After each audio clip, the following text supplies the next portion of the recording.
Video and Multimedia, made for the Industrial Technology class of 2021. From box-shaped cameras to digital cameras, the development of our camera has not only improved its appearance, but also improved the films and videos that we see today. The history of film brings us all the way back to 1888.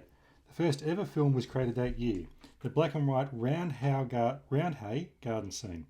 Thanks to the modern cameras, the films we see today are high-quality, full-length movies with excellent cinematography. As an example, this is a shot from Crazy Rich Asians from 2018. As you compare to the other film from 1888, you can see there is a significant difference. Cameras have evolved quite a lot since the 1888 Kodak. Now, our cameras are able to achieve colour, and some can even be used underwater. Cameras are also more common in communication devices like mobile phones. The basic parts that make up a camera in our digital world are lens, viewfinder, body, shutter, aperture, image sensor, memory card, LCD screen, flash, and user controls. These are the basic parts found in most cameras. So let's look at operation, how a camera captures data and what is being used to achieve that image capture.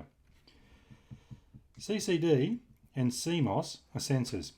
CCD stands for Charged Coupled Device. CMOS stands for Complementary Metal Oxide Semiconductor. The purpose is to convert light into electrons and eventually into binary code, which is to say store as a digital image. Most digital cameras use CCD, but some do use CMOS. CCD sensors are more highly developed than CMOS. They create better quality images with less noise, but they do require more power. CMOS uses less power, but the images are lower quality. How is the image produced? By using the Image Signal Processor, ISP, sensors cannot sense everything in an image despite its name. Sensors like CMOS are unable to determine colour. This is when the ISP is used to help with that. ISP not only helps with determining colour, but also improves imperfections like lens reductions and removes lens images and noise. This is achieved through shading, filtering, cleaning, and many other different processes. ISP is also capable of the 3 A's, which are autofocus, auto exposure, and auto white noise. Lighting is the use of light for either practical or aesthetic effects. Practical meaning to light up a shot so the characters are visible, or aesthetic to create a visual language with the audience. Lighting is a key element in video production, as it sets the mood and atmosphere, evoking an emotional response from viewers. Different moods can be created using a combination of lights, light levels, and lighting techniques. By using a wide variety of lights, cinematographers create different lighting systems by setting up and illuminating their scene. The most well-known and well-used ones in film are 3- and 4-point lighting systems. The 3-point lighting system is very commonly used and is the basic lighting system in a film. As explained in previous slides, it consists of a key light, a fill light, and a backlight. This system directly illuminates a subject while cancelling out hard shadows and creating depth between the subject and the background. The next up is a 4-point lighting system. A 4-point lighting system is used to set up the same way as a 3-point lighting system, but uses one additional light. The background light illuminates the elements between the subject, such as a wall or an outdoor setting. This creates an even and a well-lit shot. 2 primary lighting systems in film are high-key and low-key lighting. High-key lighting is an even amount of light with few shadows, which is produced by a soft key light above the camera. This light is positioned further away to give a soft and gradual transition from highlights to shadows. For these reasons, high-key lighting is often used in makeup or beauty commercials, as it makes a subject look elegant with smooth and soft skin. And this creates a catch light for the eyes as well. The example there being the Harry Potter, there's very few shadows and an even light across. Low-key lighting involves a lot of contrast, creating a dramatic atmosphere, which greatly differs from high-key lighting. Usually low-key lighting is very close to the subject, resulting in hard transitions from highlights to shadows. Each lighting style creates a certain atmosphere, which evokes an emotional response from the audience. A camera shot is a series of frames starting the moment the camera starts rolling until the moment it stops. Different types of camera shots help to convey emotions within a scene, obviously. For example, we have an establishing shot. The location of the establishes the location of the scene and its surroundings. They usually happen at the beginning of a scene or when transitioning between scenes.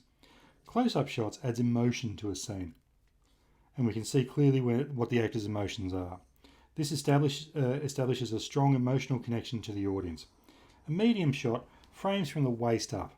It clearly shows the movement of a subject while keeping their surroundings visible. A point of view shot, also called a POV shot, shows the viewer exactly what the camera sees. A wide shot, the character can be seen in front from head to toe.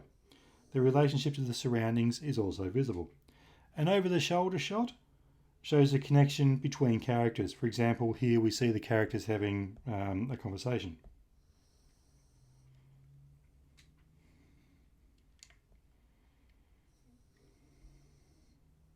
The position of a camera in relation to the subjects is what you would call a scene.